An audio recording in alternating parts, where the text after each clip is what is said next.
Hey guys, just put a presentation here together for you. Hopefully you guys remember enough of the details that we talked about in class, but this is just meant to serve as a bit of a memory jog for you when we're talking about the French and Indian War and what exactly happened.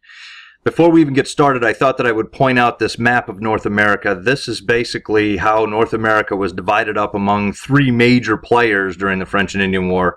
You have Spain, you have France, and you have the British. Notice France controls a huge part of North America. Spain, on the other hand, is a little down here in the south, and they do have Florida and a lot of Mexico. And the British colonies are just pretty much penned up here on the East Coast. The British want to expand west, and the French are sort of happy, content with keeping the British cooped up here along the coast. So as we go forward, I want you to keep in mind, and again, pay attention down here to Florida. Why? Well, in order to get you guys to understand this, you've got to think about what you know about Spain.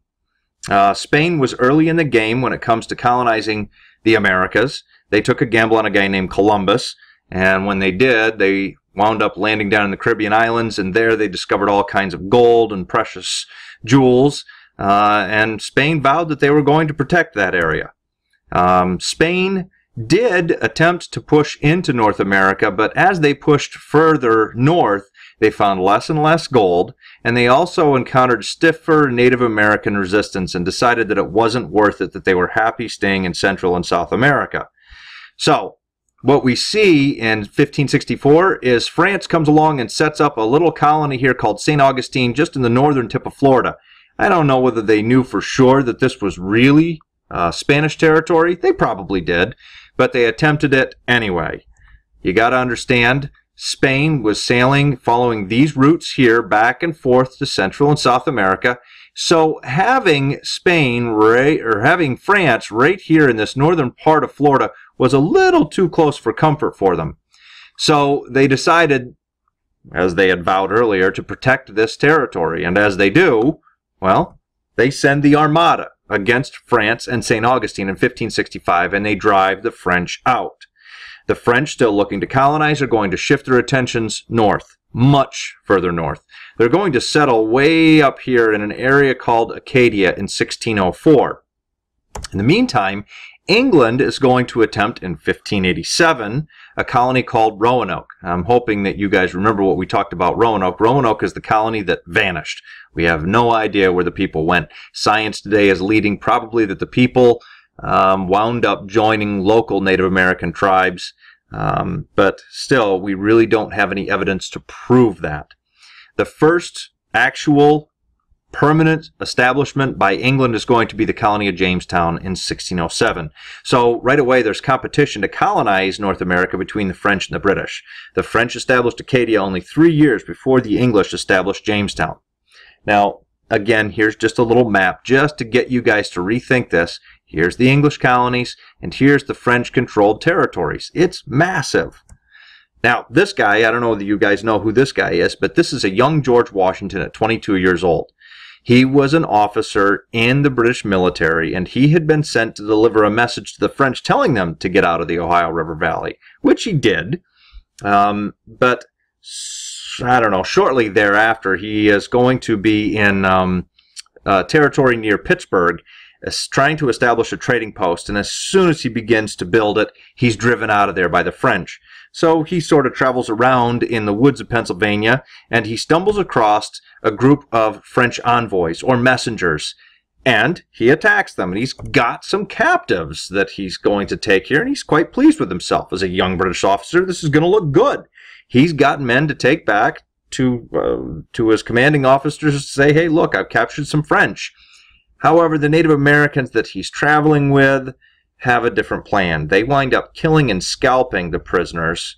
Those prisoners actually had their hands bound behind their backs at the moment that they're attacked, and the blame for not protecting those prisoners is going to fall squarely on the shoulders of young George Washington. The French are not happy. They're furious about how Washington allowed the prisoners to be treated. And though there had been trouble brewing between England and the French for quite a while, this is the final straw. So the start of the French and Indian War essentially could be traced to this one incident that occurred in Pennsylvania. Washington knows right away that the French are going to want revenge, and he begins building a fort out of necessity. It's called Fort Necessity. He wants to try to hold the ground that he has gained there by taking those French messengers. Here's a picture of what the fort looks like today. I mean, it has been rebuilt, but you get the idea. It's not that impressive, and there's actually a monument on the site today. Washington and his men at Fort Necessity fight very hard to try to hold the fort, but a terrible rainstorm comes through. Washington's men are out in the open, and the rain wets the powder that they're using to shoot with, so they can't shoot. The French, in the meanwhile, are back in the tree line. They're under cover. They're able to shoot. They're hiding behind rocks and trees. Washington has no choice. His men are suffering terribly, and he is forced to surrender. The next assault on the French will be Fort Duquesne, where present-day Pittsburgh stands. And that is where a man named Braddock takes over. Braddock believes that he's just going to come in and sweep out these Native Americans and these French, just using sheer brute force by the British. He orders his men to fight the British way, to stand shoulder to shoulder in the woods of Pennsylvania, while the French and their Native American allies are going to use trees and rocks as cover and snipe at them from there. Braddock himself is shot in the British defeat, and Washington is forced to bury him a few days later in the road to hide his grave. However, it's important to point out here that Washington was deeply impressed by Braddock's bravery during this battle. And Braddock is going to have quite an impact in the mind of George Washington. For the next couple of years, the French, along with the help of their Native American allies, pretty much win every conflict they get into. The British, on the other hand, are trying very hard to get some Native American allies. They're trying very hard to win over the Iroquois, who from the beginning of this had said, we're not getting involved, we want no part of a white man's war. So as you look down through here, there's a bunch of French victories that are thrown up. The Fort Necessity loss, Braddock is defeated near Duquesne. The French did have a stalemate. I guess you could count this sort of a win for the British. At least they hold their own near Lake George. And in 56, a new commander is appointed to the French efforts in North America. The man is named Montcalm, and he's probably going to have the biggest overall role in all this. In 56, Fort Oswego falls to Montcalm in just 3 days. In 57, Fort William Henry falls to Montcalm, and the French seize Fort Ticonderoga in 58 from British General Abercrombie. Now, the turning point was probably the fall of Fort Oswego in New York State. Montcalm, after the fort falls, is shocked to see the Native Americans loot and scalp from the dead and wounded after the fort falls, and he vows that he's never going to witness something like this happen from the Native Americans again. He's disgusted by their practices. After the fall of Fort Oswego, Montcalm sets his sights on Fort William Henry to the east of Fort Oswego. The fort is commanded by a British colonel named Monroe. So he moves from this area here over here. And again, as I said to you, he deeply remembers what he witnessed at Oswego. And though the French and the Native American allies had always worked very well together, Montcalm sort of has a change of view of his allies, and he's vowed that he's not going to allow them to conduct war the way he has seen them do in the past. When they show up at Fort William Henry, after several days of shelling by the French, Montcalm meets with the British commander, Monroe, to discuss his terms of surrender. Montcalm offers a deal to the British commander because he has come to admire him so greatly. Clearly, Monroe has no chance of winning here, but Montcalm is impressed because Monroe will not back down. And as a matter of fact, at first Monroe refuses Montcalm's offer, but Montcalm says, listen, your men are not going to be in a prison bars. They're not going to go to France. They actually may leave the fort fully armed with powder and with their guns, and they're actually going to be allowed to carry their flags or their colors out from the fort. Montcalm then calls the leaders of the Native Americans together, and he tells them there will be no scalping or looting like that which happened at Fort Oswego. This upsets the Native Americans. They have spilled blood for this French victory, and they're upset. They're angry. For centuries, it had been a Native American tradition of returning home with the spoils of war, with loot and scalps. And this tradition would help a warrior demonstrate to his people what a great fighter they were and how valuable they were to their tribe. To tell them that they can take nothing from this victory is a tipping point between the French and their Native American allies. As the British leave the fort, they march a few miles into a narrow field between two hills. There, without the French knowing anything about it, the Native Americans who had fought to win the fort actually attack the fully armed but badly disorganized British. After the surprise attack, Montcalm's Native American allies go home, abandoning him. After the fall of Fort William Henry, the man pictured to the left is Francois Bigot, I don't know, I don't speak French, but he is placed in charge of the treasury back in France. He secretly begins to sell weapons, powder, food, medical supplies, basically anything he can get his hands on to the black market to support his massive gambling habit. These supplies were supposed to be vital to Montcalm and his military efforts in North America. Also, to make things troubling for Montcalm is King Louis XV. King Louis decides that he's more interested in victories between France and Britain for France throughout Europe than he is with North America. So, for Montcalm, things aren't good. He's lost his Native American allies.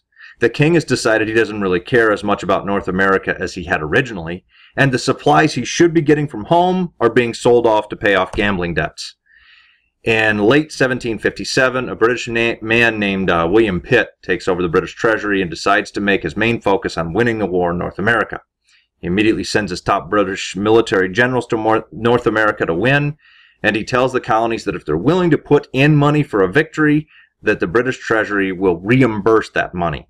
Up to this point, none of the colonies wanted to spend any money on the war effort because they feared it was too costly for them to help out.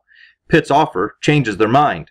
When the British finally do capture Fort Duquesne from the French, they name it Fort Pitt after William Pitt, and today that region in America is still called Pittsburgh. So Britain begins to win finally in 58. They take Louisburg. They actually convince the Iroquois, who had stayed neutral this whole time, to join them. They capture Fort Duquesne in November of 58, and it becomes Fort Pitt. In 59, they capture Fort Niagara, Fort Ticonderoga, and Fort Quebec. And basically, Fort Quebec marks the end of the whole conflict. Both Montcalm of France and the British general, General Wolfe, are killed in this battle. There is one more decisive battle in Montreal in 60 that takes place, but in February of 63, the Treaty of Paris is signed, ending the war. The Treaty of Paris basically said that France is going to lose all its land holdings in North America. The British received Quebec and the Ohio River Valley, but the port of New Orleans and the Louisiana Territory west of the Mississippi is given to Spain because they helped the British out. But do not forget, and this is a big one, the Treaty of Paris of 1763 ended a conflict between Britain and France, but Spain, the colonists, and Native Americans in North America were involved as well. It's important to remember who fought in the French and Indian War, because we're going to see in just 20 short years, the Treaty of Paris will have to come out and be revised due to another war for control of the continent of North America. Also, you must remember that this war was incredibly expensive for Britain, and they are going to have to figure out new ways to help increase the British treasury back home. One of them will be new taxes. And who do you suppose Britain expects to pay these new taxes? That's it for the French and Indian War. I hope all of this jogged your memories a little bit and you can understand it all a little bit better. Take care.